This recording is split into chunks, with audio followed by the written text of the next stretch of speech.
أشهد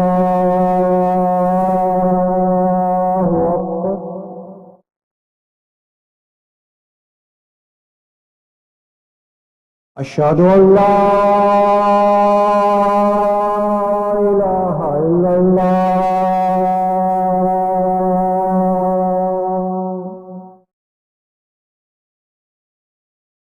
أشهد أن لا إله إلا الله.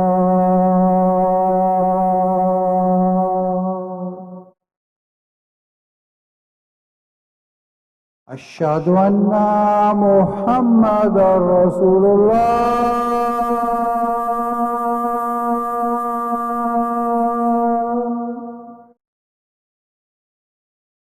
أشهد أن محمدا رسول الله.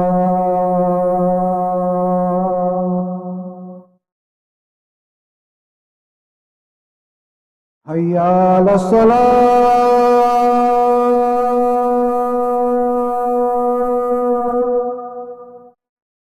حي على الصلاة.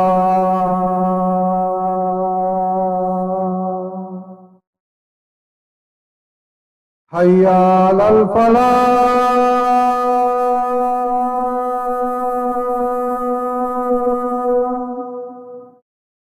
حي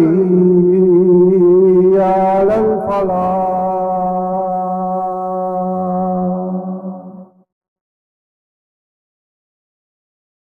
الله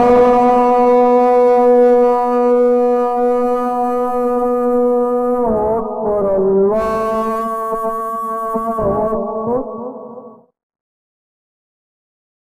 لا إله إلا الله.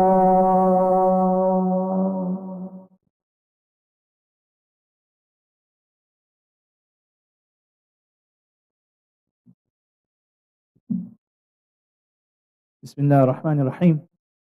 إن الحمد لله نحمده ونستعينه ونستغفره ونؤمن به ونتوكل عليه ونعوذ بالله من شرور أنفسنا ومن سيئات أعمالنا. من يهده الله فلا مضل له ومن يضلل فلا هادي له. ونشهد أن لا إله إلا الله وحده لا شريك له ونشهد أن محمدا عبده ورسوله. أما بعد، قال الله تعالى في القرآن الكريم بعد أن أقول أعوذ بالله من الشيطان الرجيم. بسم الله الرحمن الرحيم. وقضى ربك ألا تعبدوا إلا إياه وبالوالدين إحسانا. صدق الله العظيم. My dear brothers and sisters, all praise is due to Allah subhanahu wa ta'ala. All praise is due to Allah subhanahu wa ta'ala, and may the peace and blessings of Allah be upon His Prophet Muhammad sallallahu alayhi wasallam. The greatest sin in Islam is shirk. The greatest sin in Islam, is shirk, is to make partners with Allah subhanahu wa ta'ala. And Allah subhanahu wa ta'ala, whenever He mentions the prohibition of shirk, whenever He talks about worshipping Him alone, then whenever He has a verse in which He mentions this fact, that's a very important verse. And whatever comes after that also becomes important as a result. If the president of a country, prime minister of a country is very important, then the people around the prime minister or the president, automatically they become important. So a verse that talks about the oneness of Allah subhanahu wa ta'ala is an important verse.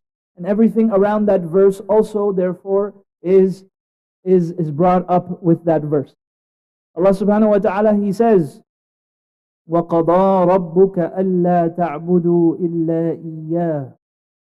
Allah has decreed, qada, from al-qadi, al-qadi, the judge. Allah subhanahu wa ta'ala, He is al-qadi, He is qadi al-qudah, He is the judge of judges. And He has decreed that you worship no one but Him. And then He says, وَبِالْوَالِدَيْنِ إِحْسَانًا. And He has decreed that to your parents You practice excellence. وَبِالْوَالِدَيْنِ إِحْسَانًا. That with your parents, you practice ihsan, excellence. Ihsan means excellence. It means you go above and beyond.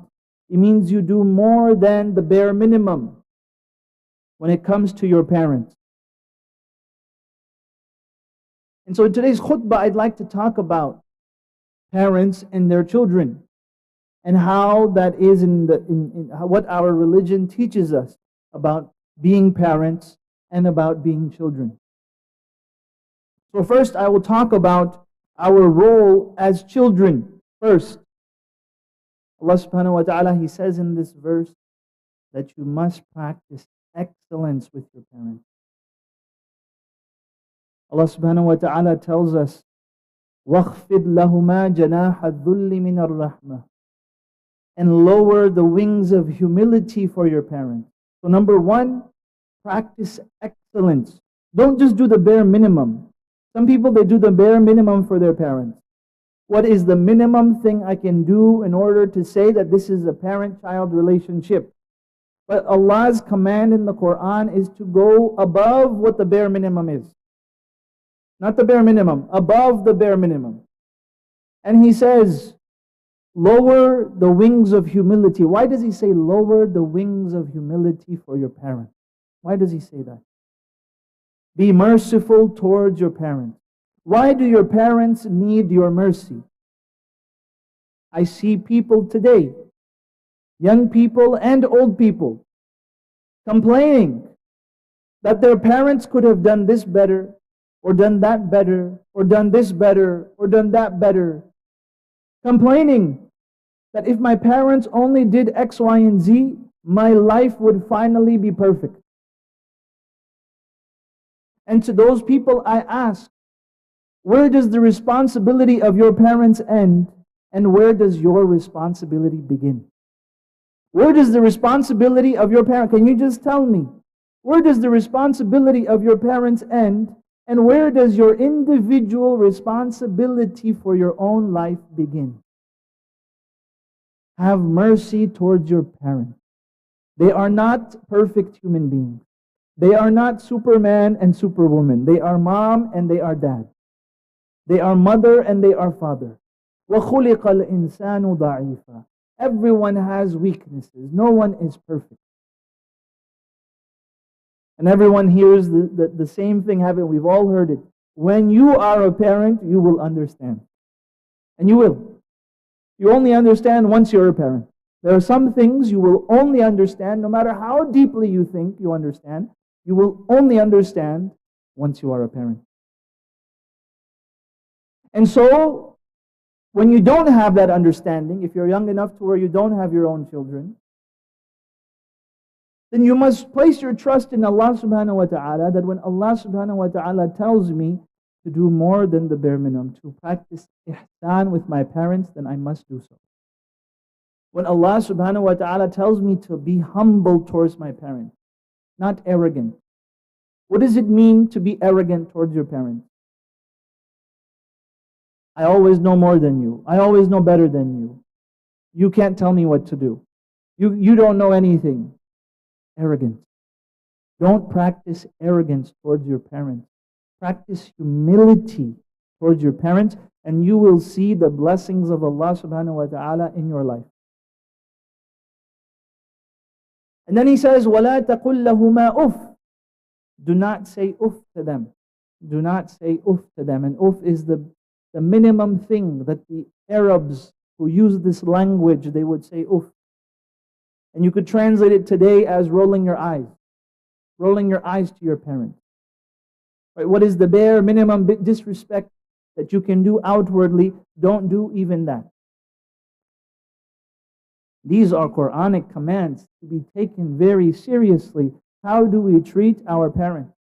It doesn't matter how good of a Muslim we may be, how many salahs we make, how much fasting we do. These are the commands of the Quran.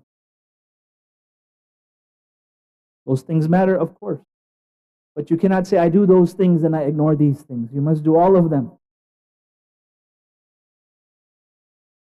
And then Allah subhanahu wa ta'ala, He tells us, very interestingly, that is there any hard boundary in the relationship of parent and child? This word boundary is very used a lot nowadays. The word boundary. I'm setting boundaries. I'm setting this boundary. I'm setting that boundary. What is the hard boundary in Islam between parent and child? وَإِن جَاهَدَاكَ عَلَىٰ أَن تُشْرِكَ بِي. That if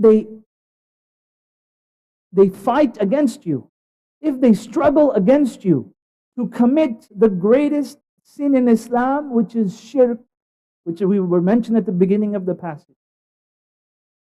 That if they try to coerce you, they struggle against you, they fight you to commit shirk, فَلَا تُطِعْهُمَا, then don't obey them.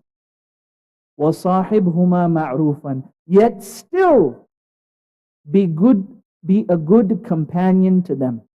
Wow. And that's what a way to complete this passage. At the beginning of the passage, Allah says, He decrees that you should worship no one but Him and be dutiful and practice excellence to your parents. And at the end of it, He wraps it all up by saying that there are times when these two things, they come into contradiction. That your parents, they tell you to do something that is sinful. And that is the boundary in Islam. Yet still, even when you are enforcing this boundary in Islam, mom and dad, I will not commit shirk. I will not go against Allah.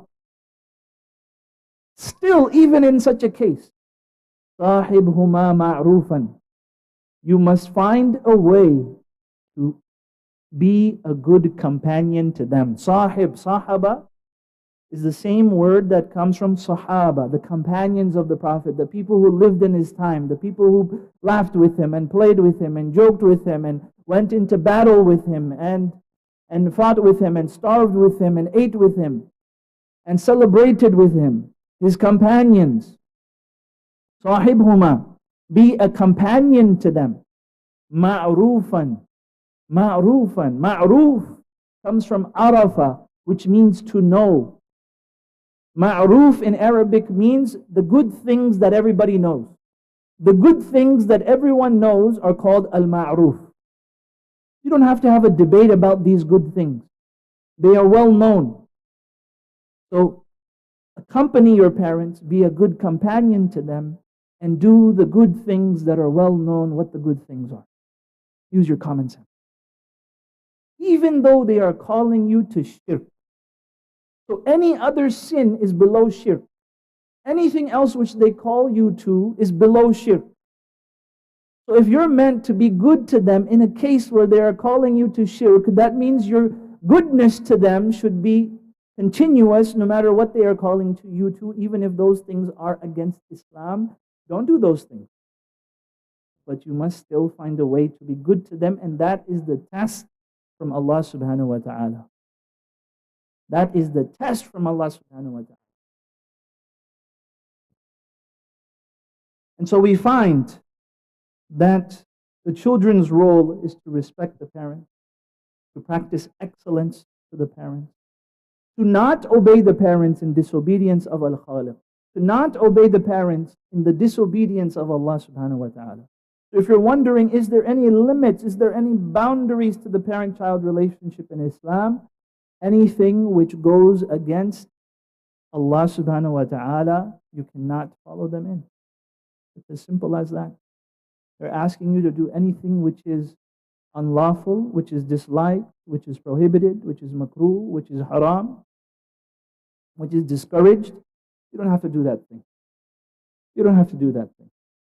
You can say, Mom and Dad, this is not what Allah subhanahu wa ta'ala says. This is not what Allah subhanahu wa ta'ala says, and I won't be doing that, and I won't be going in that direction. This is what you are allowed to do. And so we must find that path to being good companions to our parents, to being kind to our parents, to respecting our parents, to not say oof to our parents, to be humble towards our parents, and to practice excellence towards our parents.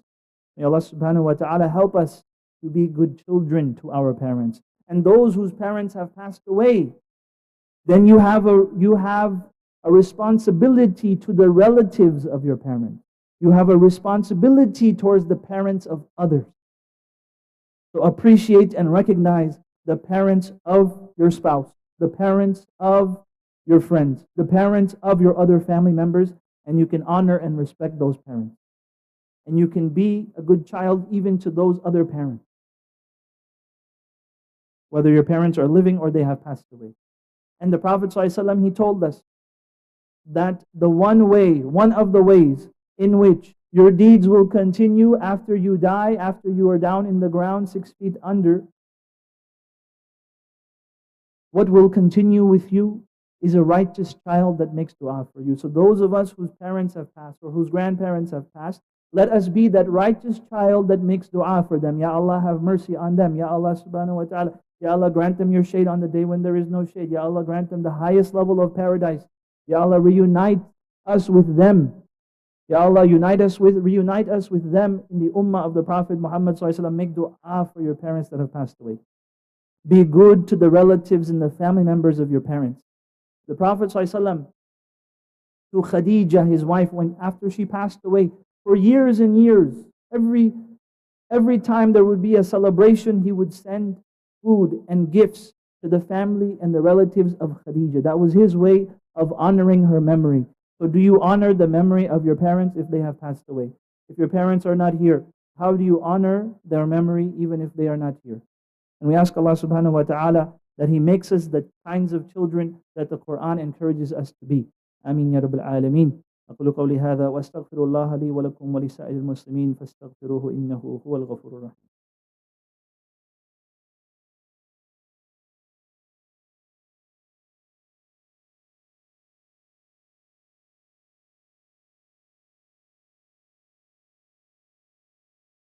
Bismillah, alhamdulillah, wassalatu wassalam ala rasulillah. So in the first part of my khutbah, I talked about our role and our responsibility as children. And now I will talk about our roles and our responsibilities as parents. And those of you that are not parents, this is something for you to think about for the day when you are parents. You should think about it from now. And those of you that are not parents, you should also think about the influence that you have on those that are younger than you even till today. Whether that's your nieces and nephews, whether that's your younger siblings, whether that's the children of your friends and family, whatever it might be. Think about that. Think about that, because that is something which we are missing in the world today. We're missing people that are good role models for our children. Our society leaves it to the parents completely. Before, they used to say it takes a village. And now it's saying, well, you decided to have these children. They are your responsibility. If they misbehave, it's completely on you. It's completely your fault. You're the one who decided this. But how can you be a good role model for the children around you? So think about that as we discuss what is the role and the responsibility of parents. Number one, parents should teach their children their deen. The Prophet ﷺ, he said that the seeking of knowledge is an obligation on every Muslim man and woman. Every Muslim man and woman. And so if the seeking of knowledge is an obligation, then the path to the seeking of knowledge is also an obligation. So if as a parent you have a child and the child has an obligation to seek knowledge, now it's your obligation to make sure that they can seek the knowledge, because you're the only one that can make it happen for them. You're the only one that can facilitate their seeking of knowledge. So now it's become your obligation as well. And that is one of your religious duties. In particular, the Prophet ﷺ, he emphasized the prayer, and he even put a deadline on it. He said, teach your children the prayer by the time they are 7. Teach your children the prayer by the time they are 7. They should start praying the salah. He even put a timeline on that. He emphasized especially the prayer, the salah. And in the Quran, Allah subhanahu wa ta'ala emphasizes, as I mentioned in my last khutbah, وَأْمُرْ أَهْلَكَ بِالصَّلَاةِ وَاصْطَبِرْ عَلَيْهَا. Command your family to pray and persevere and be patient and resilient when it comes to commanding the prayer. It's not something which you do today and you don't do tomorrow, but you must persevere and you must be patient. And it will take effort. Allah subhanahu wa ta'ala, He tells us, it will take effort. Command your family to prayer. And command your family to prayer doesn't just mean do prayer and salaam alaikum. It means everything that the prayer requires. That means establishing the prayer in your home. That means teaching your children the prayer. Your obligation is not fulfilled simply by saying pray. Your obligation can only be filled if the child knows how to pray. If the child has the knowledge that is required in order for that to happen. That is a religious obligation of the parent. Number 2, of course, is providing sustenance for the child to grow, for the child to be, to provide for the needs of the children, of course. A third one is setting a good example. A lot of people depend on do as I say, not as I do. But we all know that that is an effort that is futile. That is a failed effort. Do as I say, don't do as I do. It must be do as I say, and it must be do as I do. We have to be the role models for our children.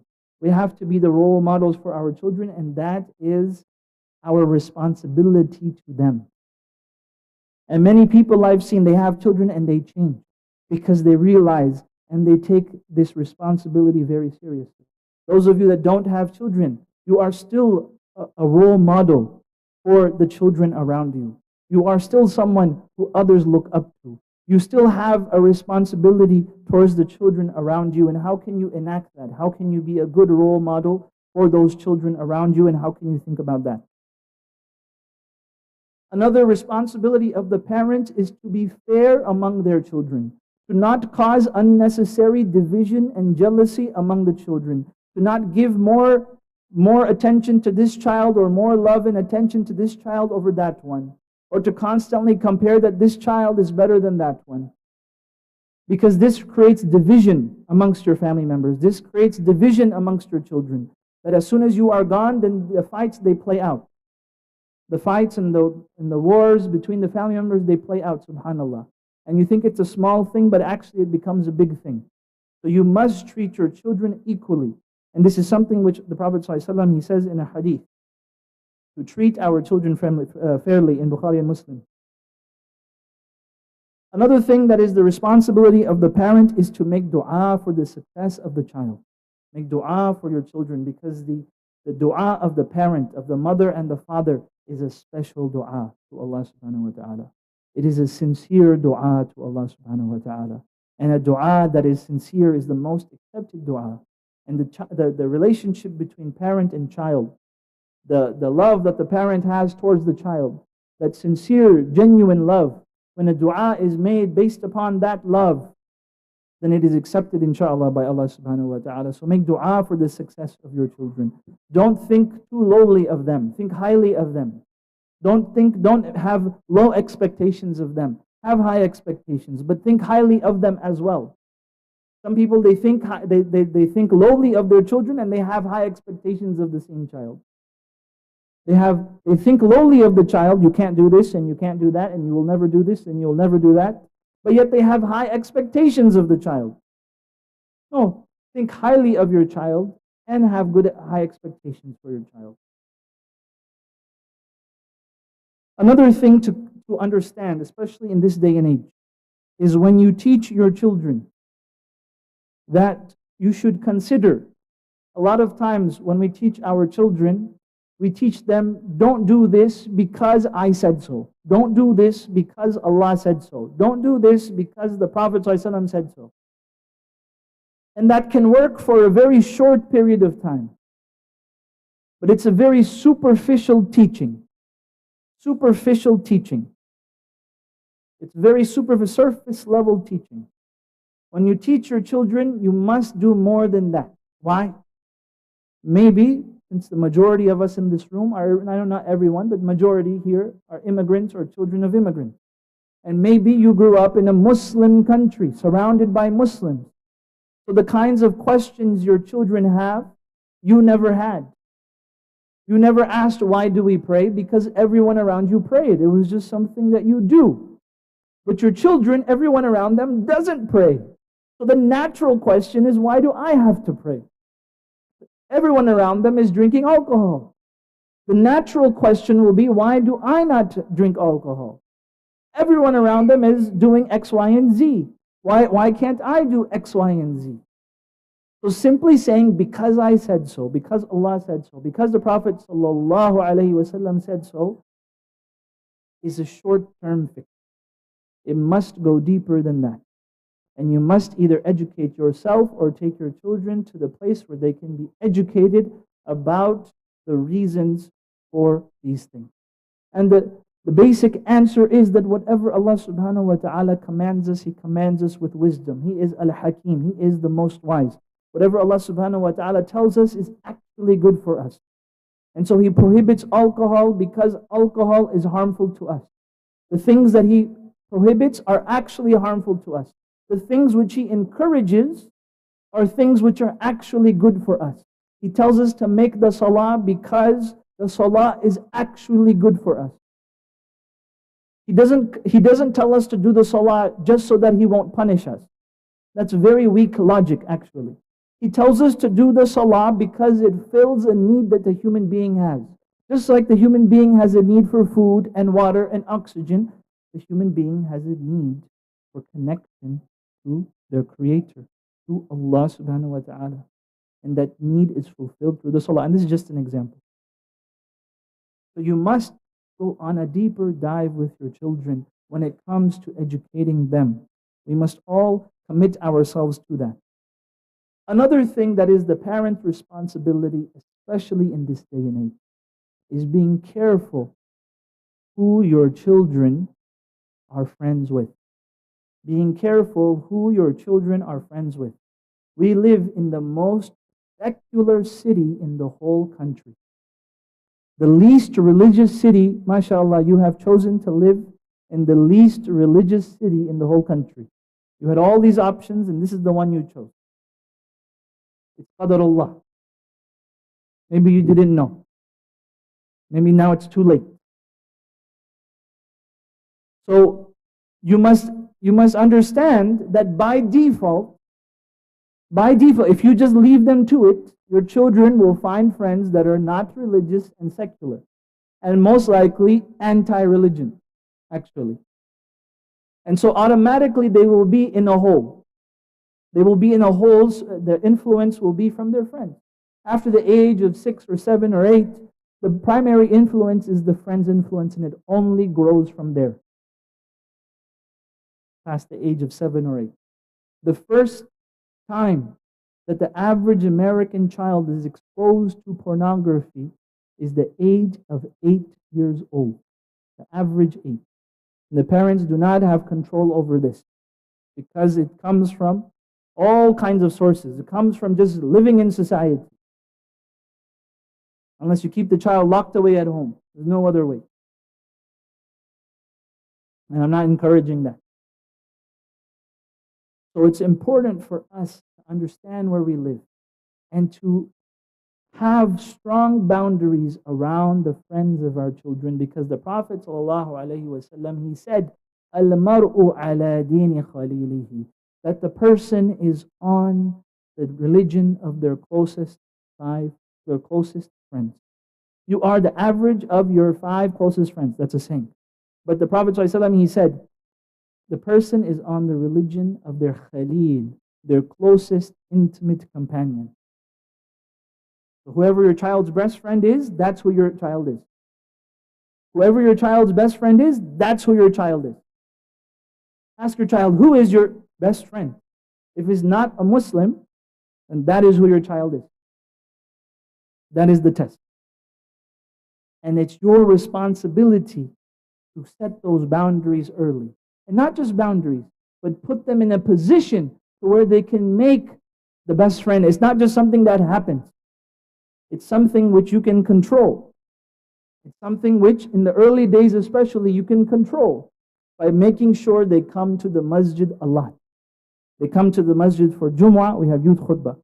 They come to the masjid for education, and they also should come to the masjid for socialization unstructured. It's one thing for you to bring them and bring them and bring them. But there also must be time where it comes from them. And that's when you have succeeded. And until that time, it's not going to be enough. Until that time, unfortunately, it's not going to be enough. Until the day comes where they say, Mama, Baba, I want to go to the masjid, and it comes from them, then it's not enough. And I understand that's a big responsibility, and that is a very high prescription. But the thing that you're looking for is, I want to go to the masjid myself. And until that happens, the environment simply has not been created. And it is your individual responsibility for your children, and inshallah us as a community as well, that we're working on this together. How can we make it so that our children not only come to the masjid, but they want to come to the masjid? That is our goal this year and the following years. That is my goal, and that is inshallah your goal as well. We ask Allah subhanahu wa ta'ala that He makes our children from those who love the masjid. We ask Allah subhanahu wa ta'ala that He makes our families from those that love the masjid.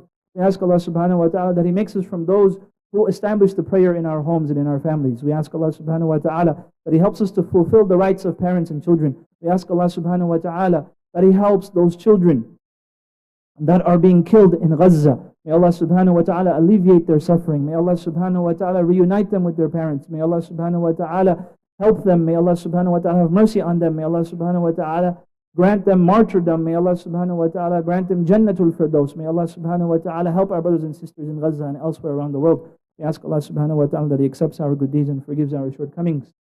عباد الله إن الله يأمر بالعدل والإحسان وإيتاء ذي القربى وينهى عن الفحشاء والمنكر والبغي يعظكم لعلكم تذكرون اذكروا الله يذكركم ولذكر الله تعالى أكبر والله يعلم ما تصنعون وأقم الصلاة.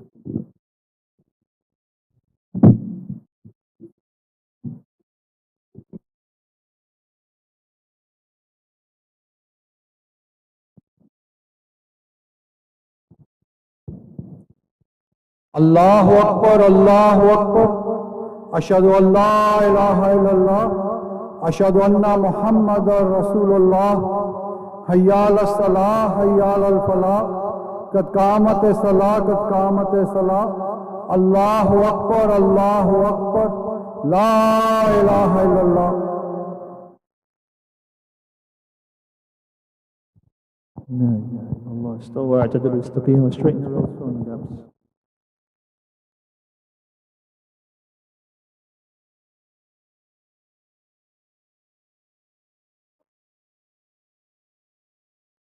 الله أكبر.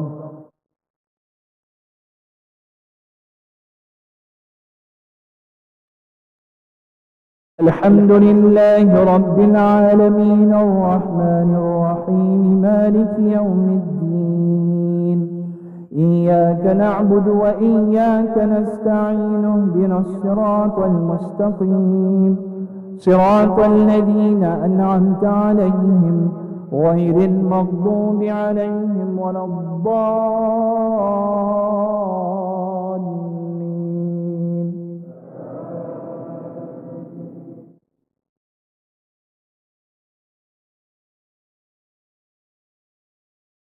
إذا زلزلت الأرض زلزالها وأخرجت الأرض أثقالها وقال الإنسان ما لها يومئذ تحدث أخبارها بأن ربك أوحى لها يومئذ يصدر الناس أشتاتا ليروا أعمالهم فمن يعمل مثقال ذرة خيرا يره ومن يعمل مثقال ذرة شرا يره.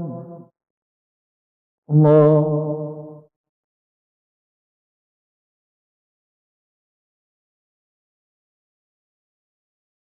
سمع الله لمن حمده. الله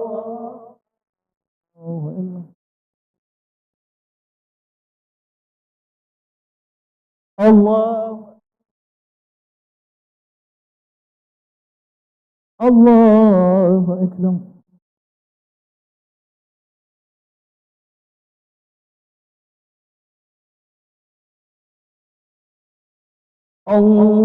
الله أكبر.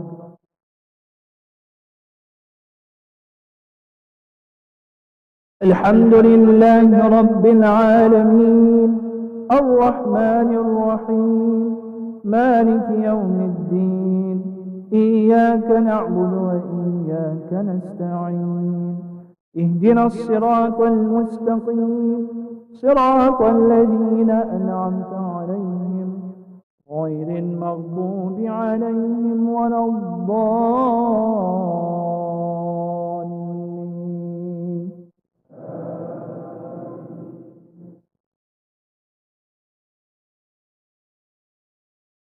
قل هو الله أحد الله الصمد لم يلد ولم يولد ولم يكن له كفوا أحد. الله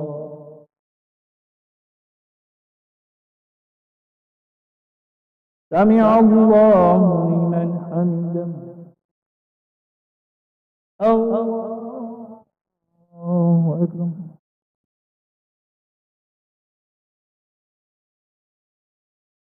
الله أكبر.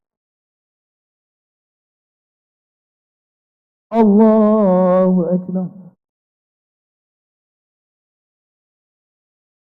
الله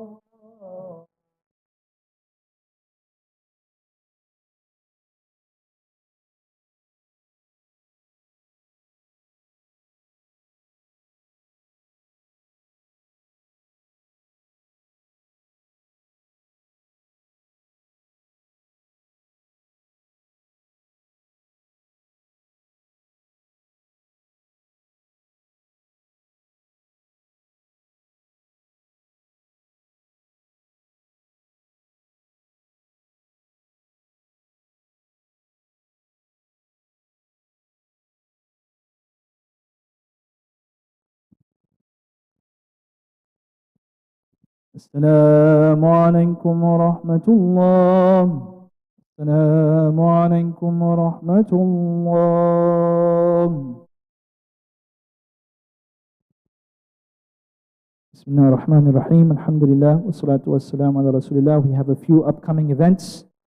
Inshallah, tonight we have the Small Business Networking Mixer at 5:30. Tomorrow morning we have the Pathway to Tech Scholarship webinar. That's tomorrow at 10 a.m.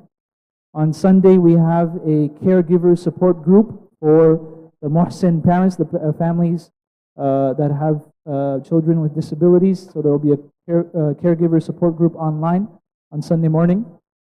Also on Sunday we have a idea to market workshop.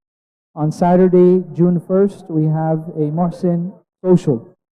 On July 5th, we have our family camp. And also we have opened registration for our summer camp classes. There's over 30 camps. So as I mentioned in my khutbah, we want our children to want to come to the masjid.